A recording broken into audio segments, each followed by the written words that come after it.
또 하나님의 은혜로 정말 30년 넘는 세월 동안에 제대로 된 휴가를 보내게 돼서 너무 감사드립니다. 오늘 이 말씀에서 하나님께서는 너희는 이제라도 금식하고 울며 애통하고 마음을 다하여 내게로 돌아오라라고 먼저 말씀하고 계십니다. 하지만은 이 금식, 이 말씀에서 금식하라고 하는 이 얘기는 단순히 어떤 형식적인 금식을 의미하는 게 아닙니다. 예수님께서 산상수훈에서 말씀하셨다시피 남에게 보이기 위하여 하는 그런 금식을 의미하는 것이 아니고, 그러니까 이제 13절에 너희는 옷을 찢지 말고 마음을 찢고 이렇게 이야기를 하고 있지 않습니까? 그러니까 옷을 찢는 금식을 의미하는 게 아니고 마음을 찢는 금식을 의미하는 것입니다. 이 이스라엘 사람들은, 유대인들은 회개를 할 때 옷을 찢습니다. 그리고는 죄를 머리에 뿌리죠. 이것은 이제 남한테 보이는 거잖아요. 또 금식하는 사람은 또 반드시 그렇게 해야만 합니다. 옷을 찢고 그리고는 죄를 머리에 뿌려야 되는데, 그런데 그것만, 그런 어떤 남한테 보이는 것만 하고 자기 마음으로 진심으로 회개하는 마음이 없으면은 그런 행동 자체가 의미가 있다 없다? 없다가 되는 것입니다. 그러니까 이 말씀에서 금식을 하고 울며 애통하고 마음을 다하여 라고 하는 것은 진정한 회개의 금식을 하라. 옷을 찢는 형식적인 금식이 아니라 마음을 찢는 금식을 하라. 다른 말로 이야기하자면은 마음을 찢는 신앙생활을 하라. 형식적인 신앙생활을 하지 말고 마음을 찢는 신앙생활을 하라 라고 이렇게 말씀하고 계시는 것입니다. 그래서 다시 말씀드리면은 너희 하나님 여호와께로 돌아올지어다. 그는 은혜로우시며 자비로우시며 노하기를 더디하시며 인애가 크시사 뜻을 돌이켜 재앙을 내리지 아니하시나니, 우리가 아무리 죄가 많고 허물이 많고 잘못이 많다고 할지라도 우리가 정말 마음을 찢는 진정성 있는 회개의 금식을 한다면은 하나님께서는 뭐라고요? 우리에게 벌을 내리시고 재앙을 내리시고 우리를 저주하시고 우리를 곤란과 시련과 시험과 유혹 중에 내버려 두시려고 하셨다가도 네가 회개하니까 내가 너에게 긍휼을 베풀어 주겠노라, 이렇게 말씀하시는 분이시라는 것을 이 성경을 통해 분명히 말씀하고 계시는 것이 아니겠습니까? 그래서 14절에 주께서 혹시 마음과 뜻을 돌이키시고 그 뒤에 복을 내리사 너희 하나님 여호와께 소제와 전제를 드리게 하지 아니하실는지 누가 알겠느냐라고 이렇게 말씀하고 있습니다. 여러분, 유대인들은 항상 소제와 전제를 드렸습니다. 하지만 소제와 전제, 즉 예배를 드리는데 이것도 역시 가식적으로 남에게 보이기 위하여 그냥 마지 못해 안 하면 안 될 것 같으니까 그렇게 절기를 따라 안식일도 억지로 지키면, 주일도 억지로 지키면, 예? 그리고 주일을 억지로 지키니까 주일을 지킨다는 개념 자체가 마음속 깊이 뿌리 박혀 있지 않는 거예요. 좋으면 지키고 안 좋으면 안 지키고 이렇게 되는 거죠. 형편 따라 주일을 지키고 이렇게 돼버리는 거죠.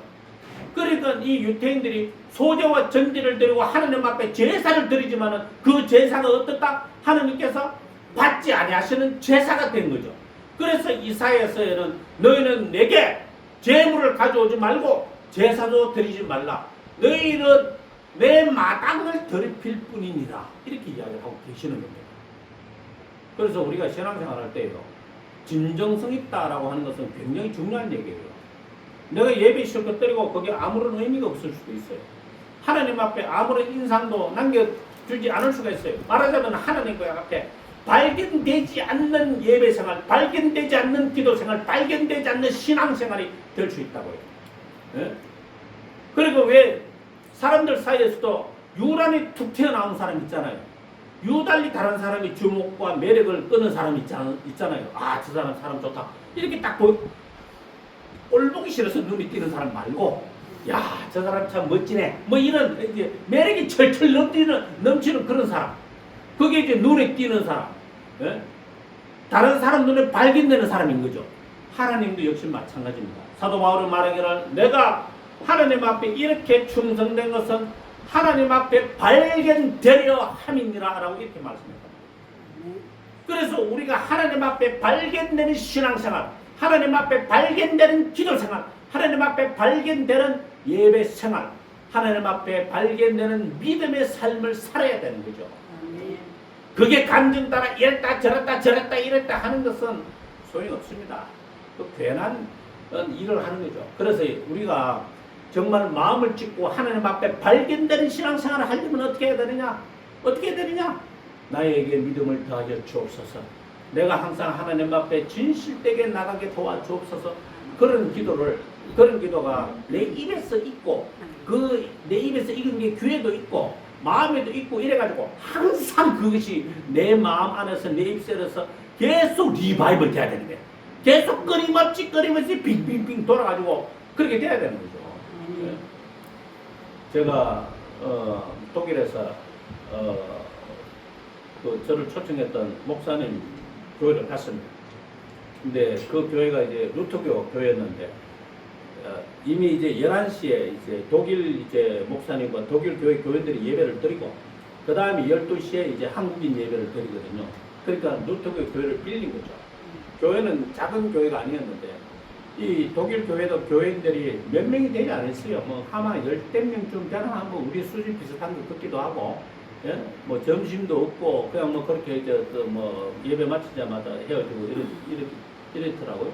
그럼 한국인 예배는요 더 처참했어요. 사실은 그보다 더 적은 데다가 이제 목사님과 사모님이 이제 교우들을 이렇게 섬기는 이런 자세를 가져서 그래서 그런지 모르지만 이상하게 어떻게 뭐 해외로 유학 가는 사람, 가난한 사람 유학할 수 있겠습니까?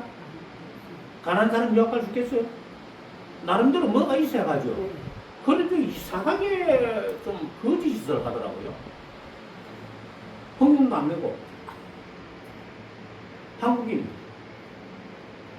그 목사님 사모님이 바리바리 뭐 싸가온 것도 그걸 얻어먹을 생각만 하고 예를 들어서 뭐 주방을 준비하면 도와주지도 안 하고 저기들끼리 이야기한다고 정신없어.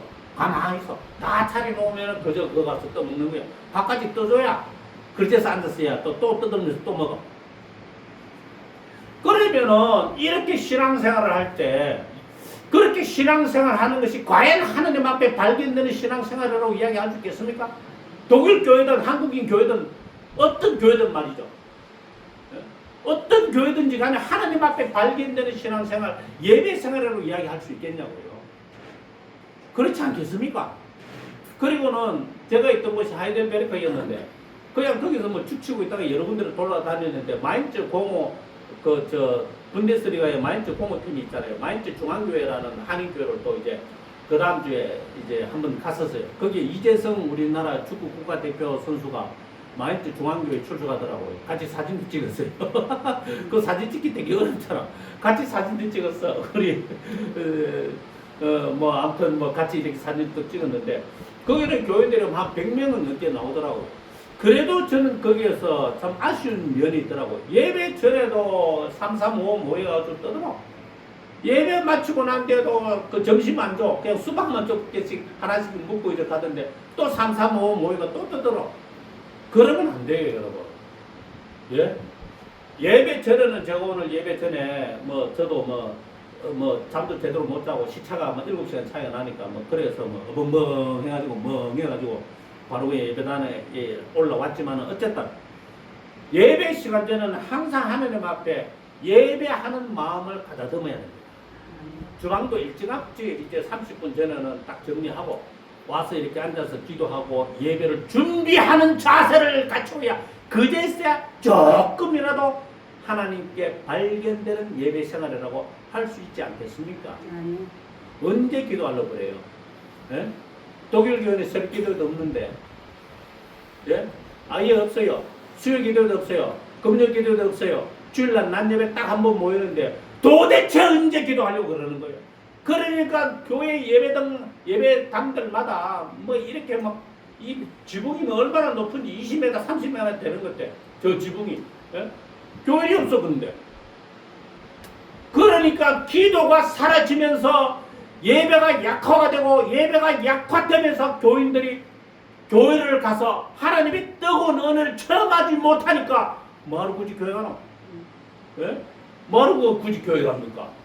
예? 제가 있던 곳이 하이델베르크 시청 바로 옆이에요.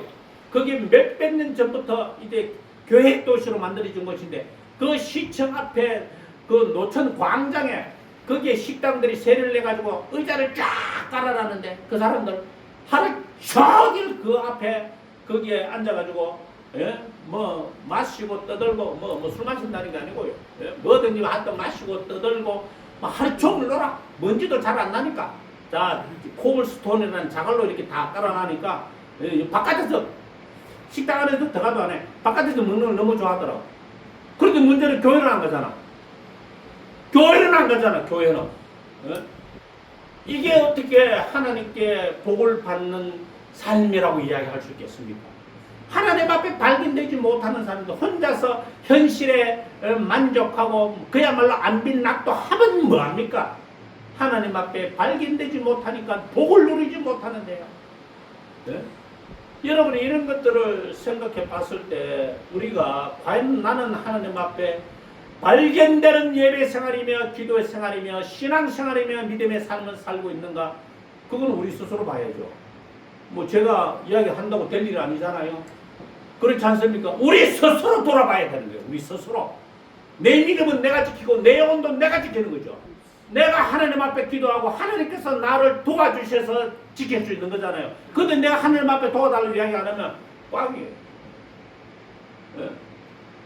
이스라엘 사람들 그 수백만 명이 출애굽을 할 때 그 수백만 명이 애굽에서의 노예 생활에서 건져달라고 기도했겠습니까? 수백만 명이 동시에 기도했겠습니까? 아닙니다. 몇 사람이 기도했겠죠. 그죠? 예? 몇 사람이 기도한 겁니다. 몇 사람이. 그 수백만 명이 기도를 전부 한꺼번에 다 했다면 가는 곳곳마다 얼음이 덮쳤을 때 그렇게 불평하고 하나님 앞에 원망할 수 있겠습니까? 지가 기도해놓고. 자기네들은 기도 안 했는데 애굽인들이 모세가 나타나서 벼락을 맞는 것을 보고서는 이제 나가자 해서 따라 나갔는데 기도한 사람은 그래도 시련과 앞에 이런 어떤 뭐 담장이 벽이 이렇게 놓여져 있어도 그것을 믿음으로 뚫고 나가려고 하지만 그렇지 않은 사람은요. 불평하고 원망하고 모세를 때려 죽이려고 그러고 이렇게 행동을 하는 거예요. 여러분. 예?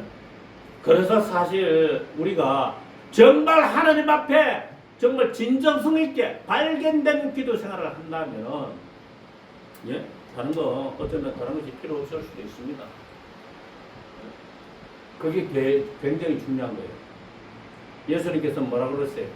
내 집은 뭐라고요? 만민이 기도하는 집이라. 교회당의 가장 첫 번째 가장 중요한 특징과 가장 먼저 해야 될 일은 기도하는 겁니다. 그래서 15절에 너희는 시온에서 나팔을 불어 거룩한 금식일을 정하고 성회를 소집하라. 이게 뭡니까? 교회 모여라는 거잖아요. 그때 교회가 없었지만은 어떤 광야에 다 모여라는 거죠. 그죠? 그때는 그만한 뭐 그런 건물이 뭐 있지도 않았지만은 광장에 다 모여라는 거죠. 그래서 금식일을 정하고 성회를 소집하라. 다 모여라. 그리고는 금식해라. 이렇게 이야기하고 있는 거잖아요. 모여서 뭐 하라고요? 떠들고 놀아라? 그거는 나중에 하라고. 나중에 밥 먹을 때 식사하실 때 오만 잡스러운 얘기 다 하시라고. 뭐 괜찮아요. 기독교는 그런 얘기 하면 어때? 나만 볼 때 오만 얘기 다 할 거잖아. 맞잖아. 괜히 교회 왔다고 그냥 이 말 하면 안 되지 저 말 하면 안 되지 괜히 고상한 척 하지 말고. 알겠어요? 괜히 고상한 척 하지 말고 그러지 말고 그냥 하고 싶은 말 하고 그 다음에 화는 내지 말고 화내면 다 분위기가 쌓여지니까. 그래서 백성들을 모아 그 모임을 거룩하게 하고 장로들을 모으며 그 다음에 뭐라고 그랬어요? 어린이와 젖 먹는 자를 모으였습니다. 어린이는 예배라고 오지 마라. 그거 안 돼요. 그거요. 어린이를 어린이 예배를 따로 모이면 어린이들이 예배를 드리는 게 아니고 거기서 장난치고 엄마들 장난치고 놀고 애 본다고 예배 안 드려요. 어린이도 요 앉혀서 예배 시간에 못 듣게 하고 꼭 예배를 드리게 만들어야 되는 거예요. 예수님이 산상수훈을 막 이렇게 말씀을 하실 때 그 어린애들이 얼마나 많았어. 그 어린애들이 가만히 있었겠어요? 예? 예수님 앞이라고 그냥 가만히 점잖게 응애 하면서 이렇게 가만히 있었겠냐고. 그렇잖아요. 예? 그렇게 시끄럽고 떠들고 소란스러워도 예수님 앞에, 예? 예배당 앞에 예배드리는 가운데 어린아이 또 젖먹이도 있어야 되는 겁니다. 이게 성경 말씀이에요. 이게 성경 말씀. 우리는 지금 잘못 가고 있어요. 어린이 예배실이 어디 있어? 어린이 예배실이. 예? 어린이 예배실 같은 거 없습니다. 어른 예배 같이 드려야 됩니다. 그래야 어른 예배가 나이를 들어도 어른 예배에 익숙해지는 거예요. 예? 그래야 어른 예배를 드려도 뭐 이제 뭐 이렇게 어색하다든가 힘들다든가 이런 걸 아니고 그런 거 아니고 수용하면서 받아들이게 될 수 있지 않겠습니까? 그 다음에 신랑을 그 방에서 나오게 하면 신부도 그 신방에서 신랑 신부 이제 결혼했으니까 얼마나 막 깨가 쏟아지겠습니까? 안 된다니까. 지금은 금식할 때다. 깨 쏟아지는 것은 다음에 하고 지금은 금식해야 될 때다. 그죠? 깨는 다음에 쏟아질수록 좋은 거야 사실은. 처음에 깨 쏟아지고 나중에는 칼날라 다니면 뭐 어떡해? 그렇잖아요. 처음에는 깨 쏟아졌다가 나중에는 막 칼날라 다니고 뭐 드라이브 날라 다니고 뭐 예?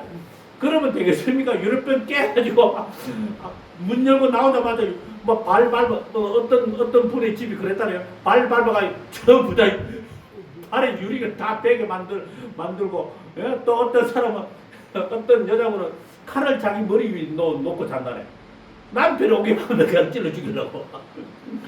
아니 처음에 깨서가지고 세월이 흘러가서 나중에 칼날이 날아다니고 유리병이라 깨고 이러면 그건 뭐야 그거.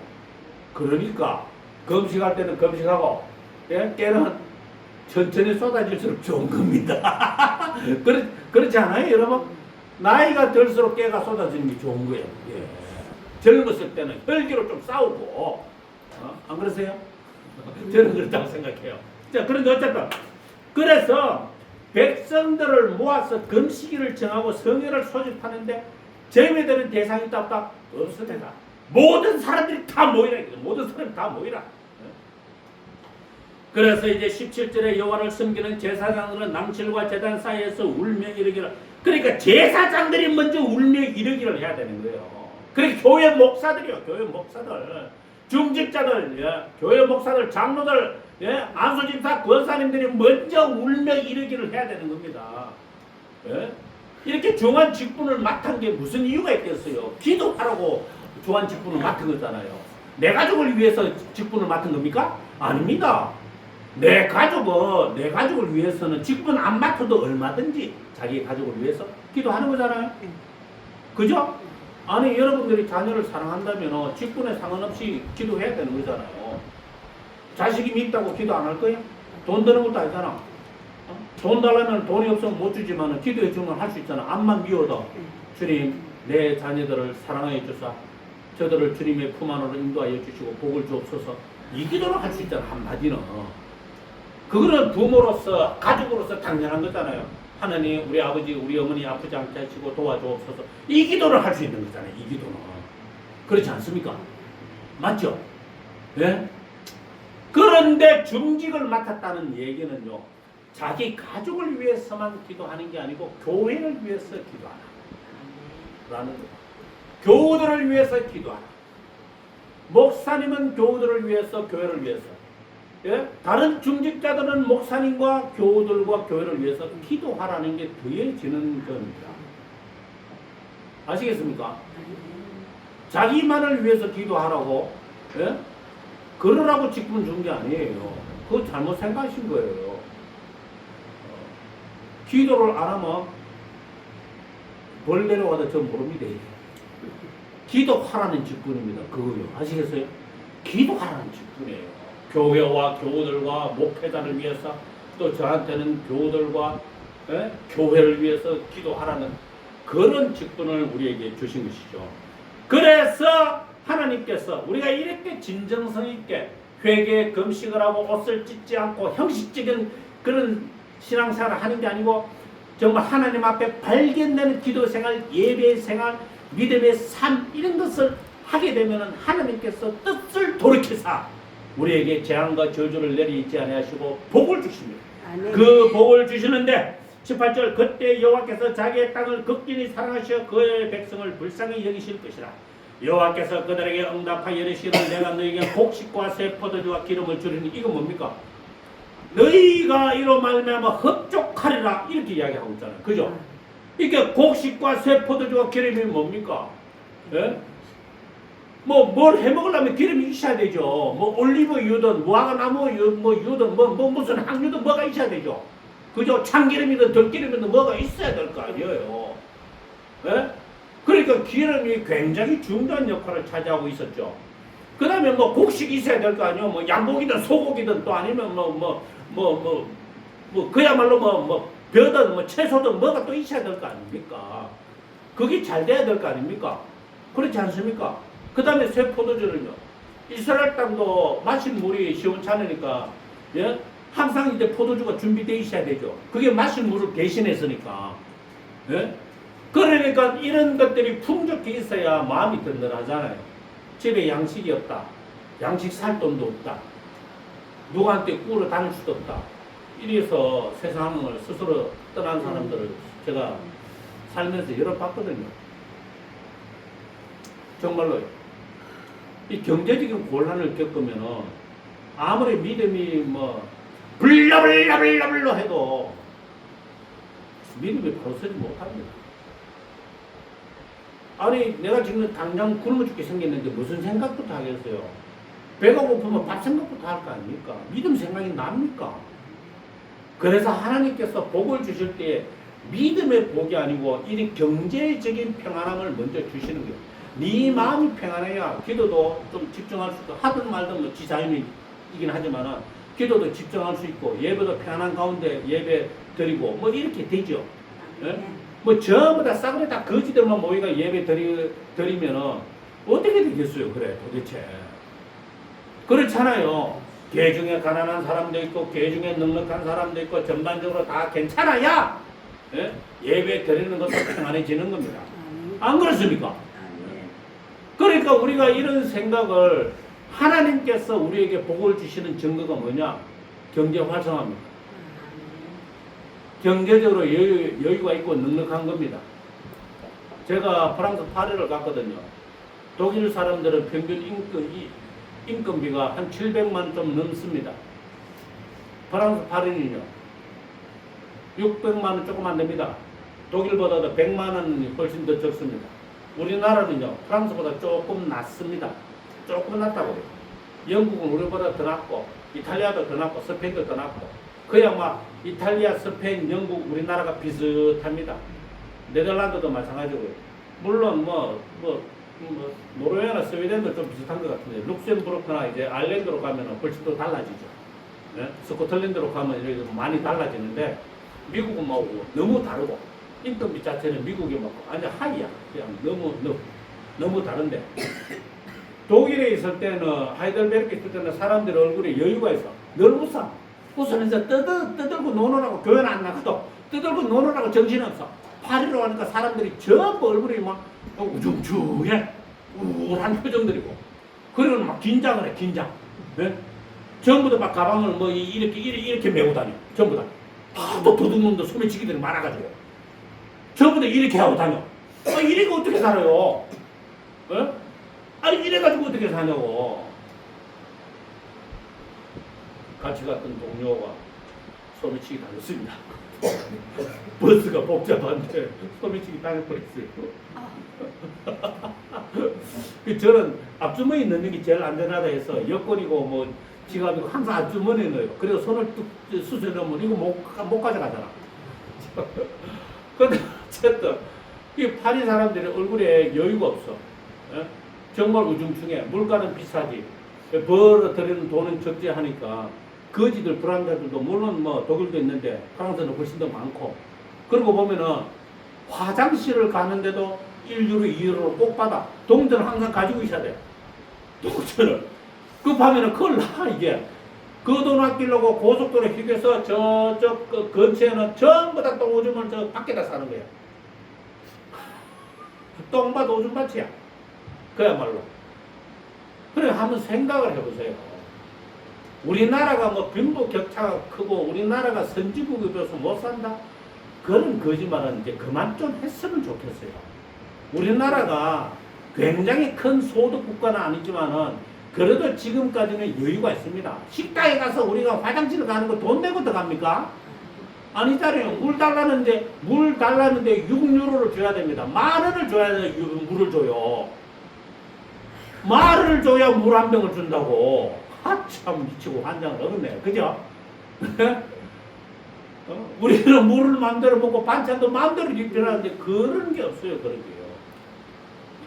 그러니까 제발 여러분들 우리나라가 너무 못 살고 우리나라가 살기 힘들고 헬 조선이다 이런 생각하는 사람은 어리석은 사람이에요. 어리석은 사람. 자기의 현실을 만족하지 못하고 하나님 앞에 감사할 줄 모르니까 나는 왜 이렇게 사나 이렇게 생각하는 그것뿐이라는 거예요. 어쨌든 다시 원점으로 돌아오면 하나님이 복을 주시는 증거가 뭐라고? 경제 활성화, 경제적인 안정, 넉넉한 여유, 이게 복의 증거입니다. 그래서 새 곡식과 새 포도주와 기름을 주리니 하고 그 다음에 또 뭐라고 그랬습니까? 내가 다시는 너희가 나라들 가운데 욕을 당하지 않게 할 것이며 북쪽 군대를 너희에게서 멀리 떠나게 하여 메마르고 정박한 땅으로 쫓아내려니 다른 나라에 위협이 없는 거예요. 우리나라는 얼마나 위협이 지금 많아요. 중국 놈도 우리나라를 위협해가지고 친중파 정치인들이 많잖아요. 아니 여러분 친중파 정치인들이 많다는 거 아셔야 됩니다. 얼마나 많은 뇌물을 받아먹고 그들을 조종하겠어요. 그러면 친북파 정치인은 없겠어요? 친북파? 없다고 생각하는 것은 바보야 그거. 친북파 정치인은 있지 왜 없어? 그러면 친미파 정치인이 있어요 없어요? 친미파 정치인이 있어 없어요? 당연히 있지. CIA 간첩 우리나라에 있어 없어? 있어요. 북한 간첩 있어 없어요? 있어요. 중국 간첩 있어 없어요? 일본 간첩 있어 없어요? 친일파 정치인이 있어 없어요? 친일파 청산 이야기를 뭐 우리 휴가 갔을 때 이 친구들이 이야기하던데 제가 그 애도 웃지 말라고 그랬어요. 친일파 청산 얘기하지 말라고. 그거는 거짓말이에요. 속이는 속임수라고. 왠지 아세요? 친일파 청산하려면 교회 목사들 교회를 다 없애야 됩니다. 신사참배에 가장 앞장섰던 것들이 일제시대 때 교회였어요. 그게 친일파가 아니고 뭡니까? 일본이 태평양 전쟁 벌일 때 이런 녹벌을 하고 이런 거 하고 전부 다 그 일본 놈들한테 갖다 바쳐가지고 비행기 만들려고 방위성금 내고 교회 헌금 그당도 방위성금 내고 거짓거리 했던 게 일제시대 때 1930년대 초부터 일어났던 한국교회의 실상이었어요. 친일파 청산 교회는 그런 소리 하면 안 됩니다. 교회는 그런 소리 하면 안 됩니다. 전부 친일파였어요. 친일파 아닌 교회가 어디 있다고? 친일파 아닌 목사가 어디에 있었다고요? 그 소수만 친일파가 아니었지. 그런 선전, 선동 그런 용어에 휘말리면 안 됩니다. 어쨌든 우리나라에 친일파 있습니다. 있죠? 있다니까. 친미파 있어요 없어요? 있다니까. 친중파 있어요 없어요? 있어요. 그러면 친북파 있어요 없어요? 있어요. 친러시아파는?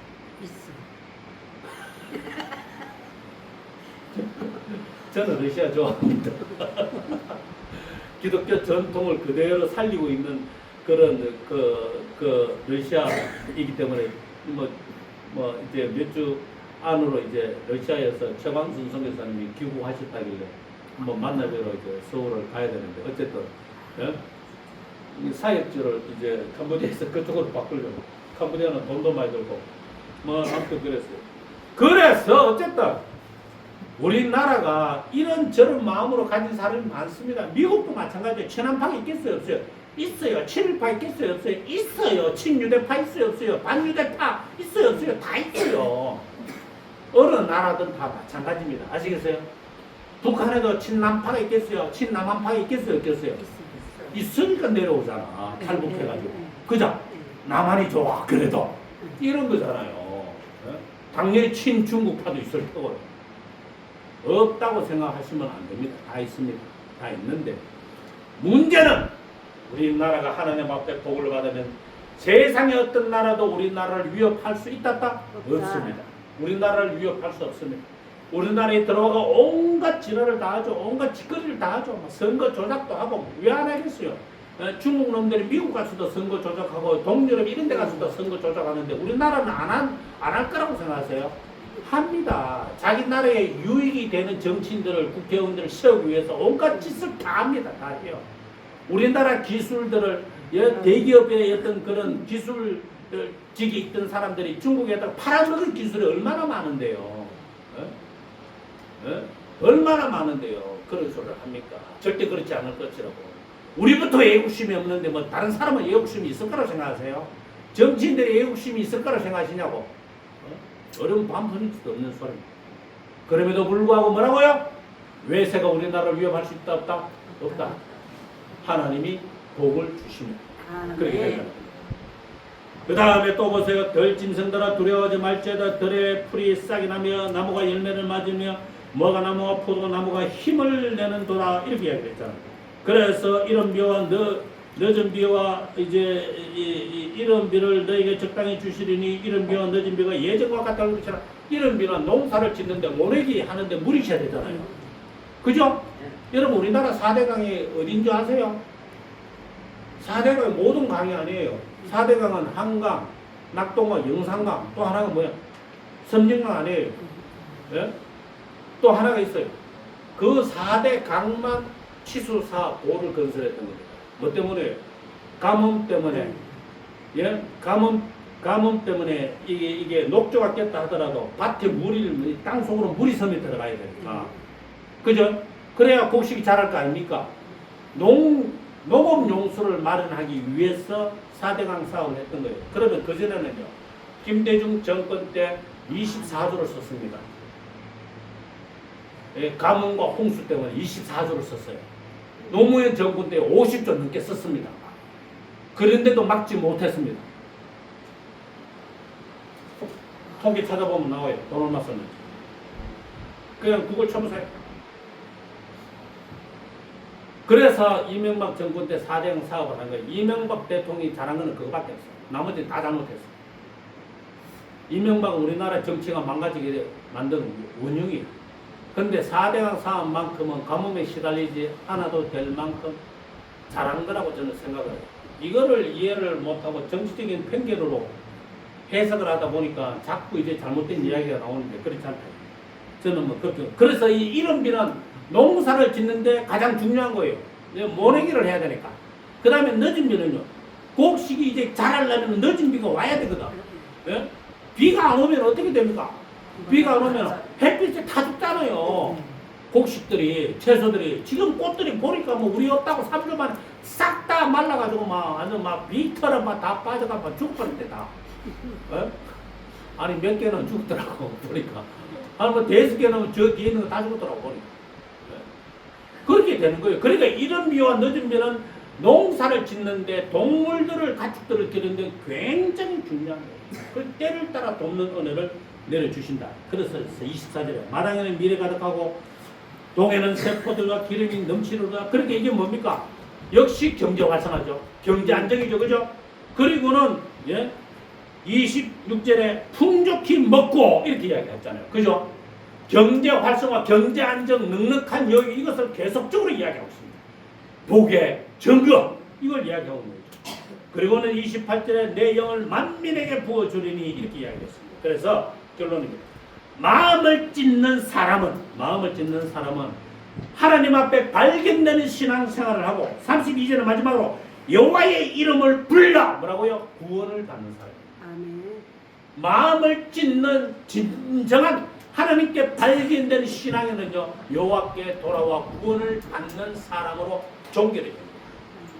이런 사실들을 말씀을 가만히 곰곰이 또 생각나는 대로 하시고 하나님 앞에 항상 내가 하나님께 발견되는 신앙생활을 하자 이런 마음을 가지시면 좋겠습니다. 기도하겠습니다. 하나님 감사합니다. 오늘도 은혜와 자비를 베풀어 주셔서 주의 귀한 말씀 앞에